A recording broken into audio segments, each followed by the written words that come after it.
partenariat avec RTL et MSN. Et c'est dans ce contexte d'attente électorale que les professionnels de l'immobilier s'inquiètent. Le secteur est en nette décélération, surtout dans le neuf. Une baisse attribuée pour partie à la réduction des avantages fiscaux. Mais dans le même temps est observé un inquiétant phénomène, des maisons construites sans aucune autorisation. Comme dans l'Essonne, où une vingtaine de maisons ont été bâties l'an dernier sans permis de construire. Reportage de Marc Guéring.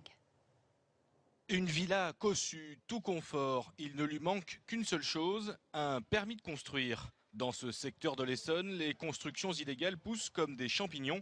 Le maire découvre les chantiers par hasard, celui-ci à 15 jours. Ça va très vite, ils sont très rodés, ils travaillent, ils sont nombreux d'une part. En l'espace d'un week-end, c'est fait. Vous revenez le lundi matin et tout est terminé. En 2011, une vingtaine de maisons sans permis sont apparues à l'INA. Des implantations hors de tout cadre légal à l'origine de nombreuses nuisances. Par exemple, ces raccordements électriques sauvages qui entraînent des ruptures de courant. En fait, il y a 3 usagers qui ont un contrat, donc la ligne elle est adaptée pour cela. Et il y a une vingtaine de pavillons qui se sont branchés de façon complètement illégale, donc la ligne ne tient pas. Les habitants, la plupart des gens du voyage sédentarisé, reconnaissent l'illégalité de leur situation, mais expliquent ne pas avoir d'autre choix.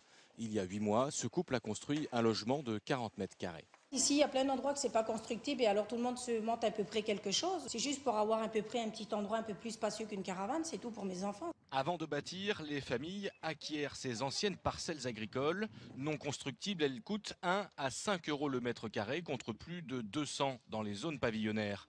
Pour réaliser cette bonne affaire, impossible d'acheter le terrain car la mairie pourrait s'y opposer. Les agriculteurs font plutôt une donation puis négocient un prix versé en argent liquide.